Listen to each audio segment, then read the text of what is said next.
Poor Mr. Jelly was frightened of everything and anything. At the slightest little thing, he would quiver and tremble and shake, turn to jelly. So it's not really surprising to find that Mr. Jelly lives as far away from anybody as he can. In the middle of a wood, miles and miles from anywhere. This story begins one morning when Mr. Jelly was asleep. It was a beautiful autumn morning.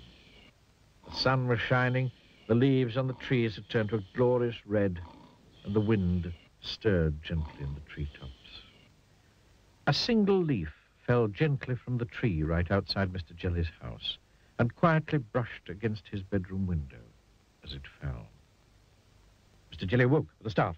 What? What's that terrible noise? Oh, heaven, the house is falling down. It's an earthquake. It's the end of the world. Oh! And he hid under the bedclothes, trembling with fright. After an hour, by which time he realized that his house wasn't falling down and that there wasn't an earthquake and the world wasn't coming to an end, Mr. Jelly peeped out from under the bedclothes. Phew, he said. Oh, thank goodness for that. And he got up and went downstairs to make his breakfast. After breakfast, Mr. Jelly thought he'd go for a walk. He was walking through the woods which surround his house when a worm poked its head out of the ground. Morning, said the worm cheerfully. Mr. Jelly? Mr. Jelly nearly jumped out of his skin. What? Who's there? Then he saw the worm. Oh, good heavens, it's a snake, a man-eating snake. Oh, I'm going to be eaten alive. And he jumped up into a tree. What a performance, commented the worm, and went back into his hole. After an hour, Mr. Jelly felt brave enough to climb down from the tree and continue his walk. Eventually, he came out of the other side of the wood and into a field. It was an empty field. Or was it? In the long grass in the middle of the field, unseen by Mr. Jelly, there was a tramp enjoying a sleep in the autumn sunshine. Mr. Jelly picked his way cautiously through the grass. The tramp, fast asleep, snored. What was that? What was that? Shrieked Mr. Jelly. It's a lion. I heard it growl. Oh, goodness gracious. Oh, dear me, a huge lion with enormous teeth. A huge lion with enormous sharp teeth that's going to bite me in two. A huge, ferocious lion with enormous sharp teeth that's going to bite me in two, if not three. And he fainted. All this commotion awakened the tramp, who yawned, stretched, sat up, and saw Mr. Jelly lying on the ground beside him. Oh, dear, he said. He was a kindly tramp. Oh, dearie me. And he picked up Mr. Jelly and placed him gently in the palm of his hand. Mr. Jelly came to and sat up, rubbing his eyes.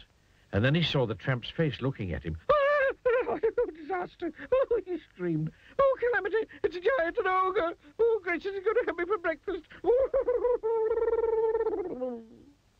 My, said the tramp gently. You're a nervous little chap now, aren't you? What's your name? It's Mr. Jelly. Mr. Jelly. Stammered Mr. Jelly. Now, I used to be nervous like you, said the tramp, but I learned how not to be. Would you like me to tell you the secret? Mr. Jelly quivered and shook and said, yes, please. It's very simple, continued the tramp. All you have to do is to count up to 10, and you'll find that whatever's frightening you isn't quite so frightening after all. Then he set Mr. Jelly gently down on the grass.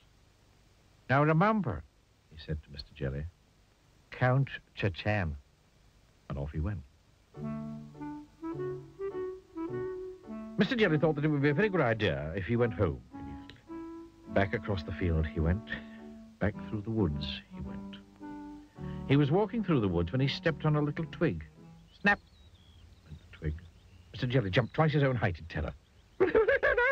What's that? He shrieked. That terrible snapping noise. It's a tree falling down. It's going to crush me to pieces. Oh, it's a crocodile hiding in the bushes, snapping its teeth. Oh, disaster! More. Then he stopped, took a deep breath. 1, 2, 3, 4, 5, 6, 7, 8, 9, 10, he said. And he saw that what had gone snap was a twig, a silly old twig. Phew, he said. Mr. Jelly had almost reached his house when a leaf drifted gently down from a tree on top of him. Help! Police! Murder! He screamed. I'm being kidnapped! It's ruffians with guns! They're going to... And then he stopped. He took a deep breath. 1, 2, 3, 4, 5, 6, 7, 8, 9, 10. And then he saw that what had fallen on him was only a leaf. Nothing but a leaf. A stupid red leaf. It works, he said out loud in wonderment. And you know, it did. He never shrieks or shouts or screams or quivers or shakes or trembles anymore. In fact, he's become quite firm. And he never hides under the bedclothes. Well, not very often, anyway. 1, 2, 3, 4, 5, 6, 7, 8, 9, 10.